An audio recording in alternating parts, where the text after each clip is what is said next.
স্মারক মনে হতে পারে, কিন্তু এগুলো আসলে আধুনিক যুগে পা রাখার বিস্ময়কর কিছু চিহ্ন। পৃথিবীর বুকে এই ধরনের ব্রিজের মধ্যে সবচেয়ে দীর্ঘ এটা, এবং নির্মাতারা মাত্র 5.5 বছর সময় পেয়েছিলেন এটা তৈরি করতে। তাদের ভয়ঙ্কর স্রোত, ঘন্টায় 170 কিলোমিটার বেগে চলা বাতাস এবং সিলভার ড্রাগনের সঙ্গে লড়াই করতে হয়েছিল। এই ব্রিজটা তৈরি করা আরো কঠিন ছিল, কারণ এটা কোনো নদীর উপর দিয়ে নয়, এটা তৈরি হয়েছিল সমুদ্রের ওপরে। চীনের হাংঝৌ বে ব্রিজ এক দারুণ চ্যালেঞ্জ ছিল, তা সে নকশার দিক থেকেই বলুন বা ইঞ্জিনিয়ারিং এর দিক থেকে। এই দানবীয় প্রকল্পে ব্যবহার হয়েছিল দানবীয় সব যন্ত্রপাতি, এবং নির্মাণের জায়গাটার সঙ্গে কোনো কিছুর তুলনা চলে না। এরা সফল হয়েছিলেন, এবং এটা হলো ম্যান মেড মার্ভেল।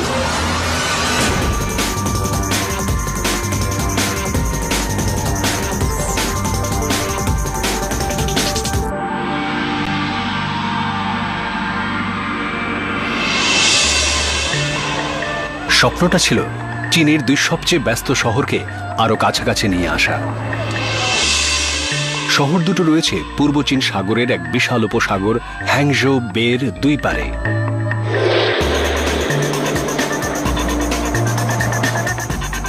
উপসাগরের দক্ষিণ দিকে অবস্থিত নিংবো বন্দর, যেটি চীনের দ্বিতীয় ব্যস্ততম। এর মাল ওঠানো নামানোর ক্ষমতা 10 কোটি টনেরও বেশি। 350 কিলোমিটার দূরেই সাংহাই, চীনের অর্থনৈতিক এবং ব্যবসায়িক প্রাণকেন্দ্র এবং এই গ্রহের সবচেয়ে দ্রুত বেড়ে চলা শহর। আন্তর্জাতিক শিপিং সেন্টার হিসেবে নিংবোর ভবিষ্যৎ সুদৃঢ় হয়েছে এই লাগাতার উন্নতি করে চলা মেট্রোপলিসের সঙ্গে সে যুক্ত হবার ফলে। এই স্বপ্ন সত্যি করার জন্য ইঞ্জিনিয়াররা হ্যাংঝৌ বের ওপর দিয়ে পৃথিবীর সবচেয়ে দীর্ঘ ট্রান্স ওশিয়ানিক ব্রিজের নকশা তৈরি করছিলেন। 6 লেনের এই ব্রিজ নিংবো এবং সাংহাইয়ের মধ্যে 120 কিলোমিটারেরও বেশি দূরত্ব কমিয়ে দিয়েছে। কিন্তু এই দুই গুরুত্বপূর্ণ শহরের মাঝখানে রয়েছে এক বিশাল সমুদ্র। তখনও পর্যন্ত সেতু নির্মাণকারীদের আয়ত্তের বাইরে থেকে গিয়েছিল এই বিস্তৃতি। শুরু থেকেই চিফ ইঞ্জিনিয়ার ওয়াং রেংগুই জানেন ওনাকে হাতের জাদু দেখাতে হবে। যখন প্রথম আমাকে এই ব্রিজের নকশা ও পরিকল্পনার দায়িত্ব দেওয়া হয়েছিল, আমি প্রচণ্ড উত্তেজিত হয়ে পড়েছিলাম। কিন্তু যখন ওখানে পৌঁছেছিলাম তখন আসল প্রাকৃতিক পরিবেশটা দেখে বুঝেছিলাম আমার কল্পনার থেকেও বাস্তবটা আরও ভয়ঙ্কর। ডক্টর রবিন শ্যাম এবং নাইম হুসেন ব্রিজ নির্মাণের ক্ষেত্রে সারা বিশ্ব খ্যাত। 60 বছরের অভিজ্ঞতা থেকে তারা খুব ভালো করে জানেন ব্রিজ নির্মাণকারীদের কিরকম প্রাকৃতিক বাধার মুখে পড়তে হয়। এই জায়গাটা ছিল ব্রিজ নির্মাণের দিক থেকে সবচেয়ে প্রতিকূল জায়গাগুলোর একটা। সমুদ্রের এপার থেকে ওপারে এইরকম ব্রিজ নির্মাণের সিদ্ধান্ত আসলে দেখিয়ে দেয় যে মানুষ কিভাবে মানব সভ্যতার প্রয়োজনে প্রাকৃতিক শক্তিকে লাগাম পড়াতে চায়। নোনা জল, তীব্র স্রোত এবং ঝোড়ো হাওয়ার কোনোটাই কংক্রিট ও স্টিলের সঙ্গে ভালো করে খাপ খায় না। ইঞ্জিনিয়ারদের চ্যালেঞ্জ করছিল যেসব পরিবেশগত লুকোনো সমস্যার পাহাড়, এটা স্রেফ তার চূড়া মাত্র। আমরা যত প্রাকৃতিক পরিবেশ সম্পর্কে জানছিলাম ততই বুঝতে পারছিলাম ব্রিজটা বানানো কত কঠিন হবে। কিন্তু ডিজাইনার এবং ইঞ্জিনিয়ারদের এইসব চ্যালেঞ্জকে জয় করতেই হয়েছিল। সম্পূর্ণ খরচ পড়েছিল প্রায় 12 বিলিয়ন ইউয়ান, কিন্তু এই ব্রিজ হয়ে উঠেছে এই অঞ্চলের অর্থনীতির ভবিষ্যৎ প্রতিভূ। কিন্তু শুরু হওয়ার আগে এক সাংঘাতিক প্রাকৃতিক শক্তি সব স্বপ্ন ওলট পালট করে দিয়েছিল। হ্যাংঝৌ বেতে সৃষ্টি হয় কিয়াংটাং রিভার টাইডাল বোর। এই বিশাল দৈত্যের মতো জলের প্রাচীর তৈরি হয় যখন তীব্র স্রোতের প্রচণ্ড উঁচু ঢেউ উপসাগরের দিক থেকে নদীর মোহনার সরু মুখের দিকে ছুটে আসে। এই জলের শক্তি এত বেশি থাকে যেটা নদীর জলকে উল্টো পথে বইতে বাধ্য করে এবং বিরাট আকার ঢেউ সৃষ্টি করে। হ্যাংঝৌ বে টাইডাল বোর পরিচিত সিলভার ড্রাগন নামে, এবং প্রতি বছর 8ম চান্দ্র মাসের মাঝামাঝি এই ঢেউ জেগে ওঠে। ঘন্টায় 40 কিলোমিটার গতিতে এবং 9 মিটার উচ্চতায় পৌঁছে যায় এই ঢেউ। তাই এই বান পৃথিবীতে সবচেয়ে বড় এবং সবচেয়ে সুন্দর। প্রতি বছর শয়ে শয়ে হাজারে হাজারে টুরিস্ট আসেন সামনে থেকে এই বান দেখার জন্য।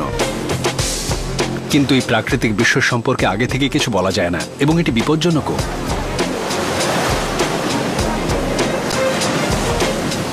এখনো পর্যন্ত এই ভয়ঙ্কর ড্রাগন অন্তত 100 জনের প্রাণ নিয়েছে বলে জানা গেছে। আর এই অসাধারণ ঘটনা ব্রিজটা শুরু হওয়ার আগেই এর সলিল সমাধি ঘটাতে পারত। একটু অন্যরকম ভাবে ভাবলে দেখা যায় ড্রাগনের হাত থেকে ব্রিজটা রক্ষা পাবে কিনা সেটা প্রশ্ন নয়, প্রশ্নটা হলো ব্রিজ হলে ড্রাগনকে রক্ষা পাবে।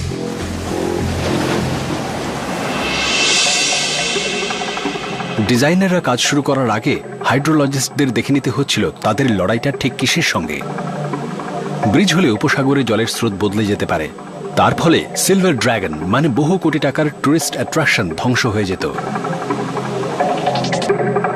ওনারা ক্যাংটাং নদীর প্রবাহ এবং তার সঙ্গে উপসাগরের জোয়ার ও স্রোত নিয়ে বিস্তারিত গবেষণা করলেন। তার উপর ভিত্তি করে বানালেন এই প্রতিরূপ। তাতে রয়েছে উপসাগরের স্কেল মডেল এবং ব্রিজটার একটা সম্ভাব্য মডেলও। মডেলের স্রোত ও আসল স্রোতের চরিত্র একদম একই রকম। এই পরীক্ষার ফলাফলের মাধ্যমে আমরা বুঝতে পেরেছিলাম জোয়ারের উপর এর প্রভাব এবং জলপ্রবাহ কোন দিকে হবে সেটাও। পরীক্ষা নিরীক্ষা থেকে জিয়াং বের করলেন ঠিক কোথায় ব্রিজের ভিত নির্মাণ করলে তার প্রভাব জলস্রোতের উপর সবচেয়ে কম হবে।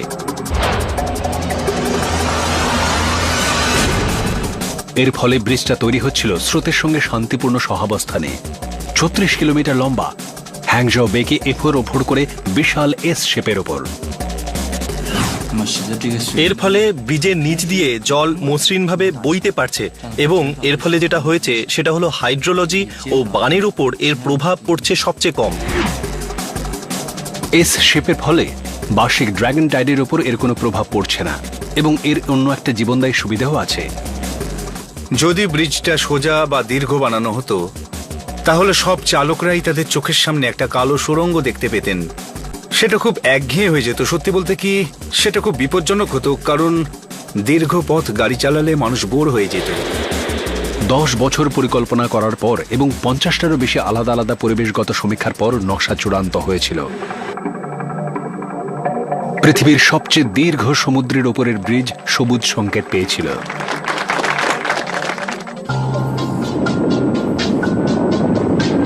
কিন্তু প্রকল্পটার শুরুতেই আরেক বিস্ফোরণ। সমুদ্র তলের নিচে ঠিক যেখান থেকে ব্রিজটা যাবে সেখানে দেখা যায় ভয়াবহ গ্যাস জমে আছে। ড্রাগনের নিঃশ্বাসের মতো এটা বিপজ্জনক। গ্যাসের জন্য প্রকল্পটা বন্ধ হয়ে যেতে পারত।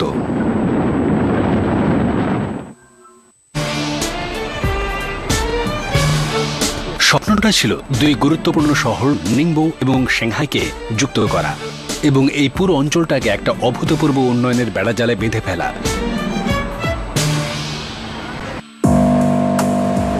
কিন্তু এই অশান্ত সমুদ্রের ওপর দিয়ে 36 কিলোমিটার দীর্ঘ ব্রিজ নির্মাণ করা মোটেই সহজ কাজ নয়। নির্মাণের কাজ আরম্ভ হওয়ার আগেই খোঁজ পাওয়া গেল হ্যাংজাও বে হারবারের নিচে লুকোনো এক বিস্ফোরক গ্যাসের স্তরের, যা ব্রিজের ভবিষ্যৎ প্রশ্নের মুখে ঠেলে দিচ্ছিল। সমীক্ষা করে দেখা গেল সমুদ্র তলের 50 মিটার গভীরে বিশাল প্রাকৃতিক গ্যাসের ভান্ডার রয়েছে, আর সেটা পড়ছে ঠিক ব্রিজের পথেই। ব্রিজের পরিকল্পনা করার সময় আমরা ভাবিনি যে এখানে প্রাকৃতিক গ্যাস থাকার কোনো সম্ভাবনা আছে। ব্রিজের নকশা অনুযায়ী পলির নিচে প্রায় 80 মিটার পর্যন্ত হাজার হাজার স্টিল পাইল পোতার কথা, কিন্তু সমুদ্র তলের নিচে প্রাকৃতিক গ্যাসের ভান্ডার থাকায় সেটা খুবই বিপজ্জনক হয়ে যাচ্ছিল। আমার প্রথম প্রতিক্রিয়া যেটা ছিল সেটা হলো এটা হয়তো ব্রিজ বানানোর উপযুক্ত জায়গা নয়।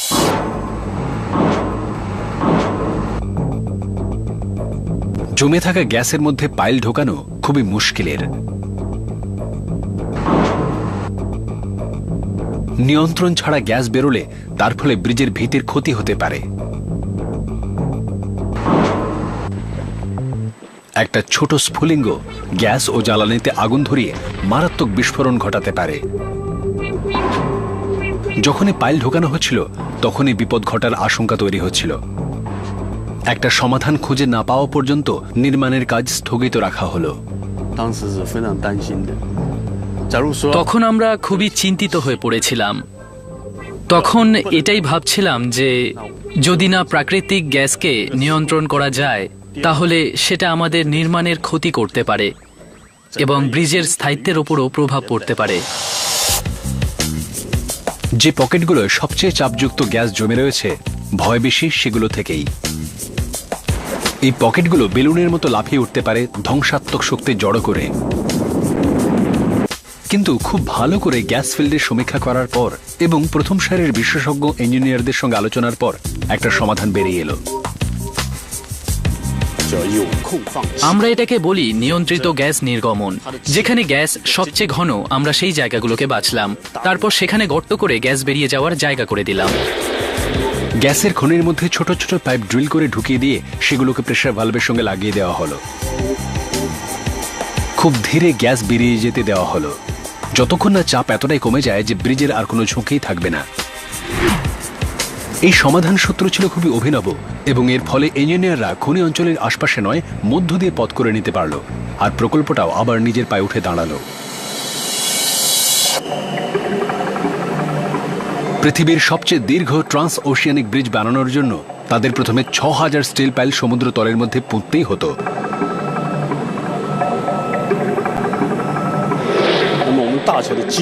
সুতরাং ব্রিজের ভিত্তিটা প্রধানত স্টিল পাইলসের ওপরই নির্ভর করে। ব্রিজের ভিতের স্টিল পাইলের পরিবর্তে অন্য কিচ্ছু হতে পারে না।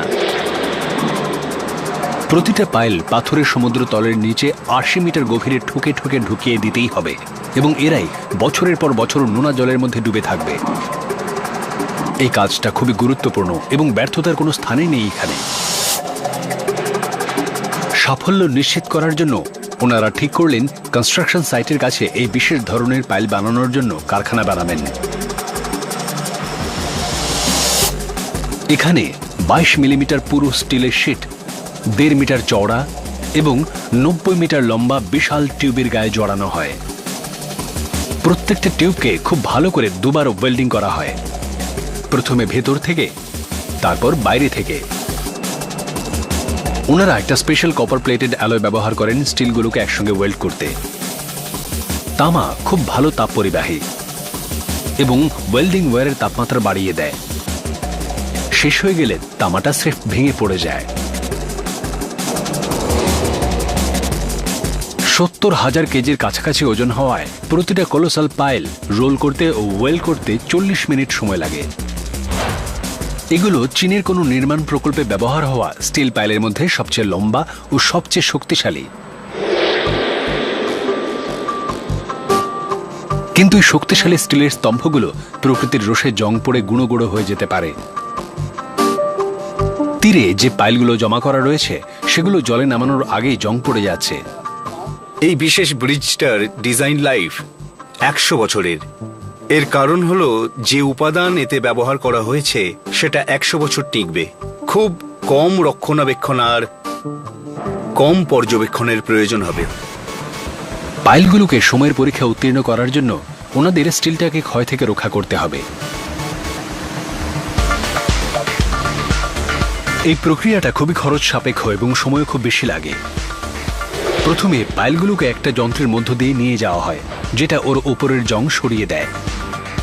তারপর আরেকটা বিশাল মেশিন ওদের গায়ে ফিউশন বন্ডেড ইপক্সি নামে একটা জং নিরোধক রাসায়নিক লাগিয়ে দেয়। এই রাসায়নিক যাতে পাইলের গা থেকে না ওঠে তাই কোটিংটাকে ২৫০ ডিগ্রি সেলসিয়াসে গরম করা হয়।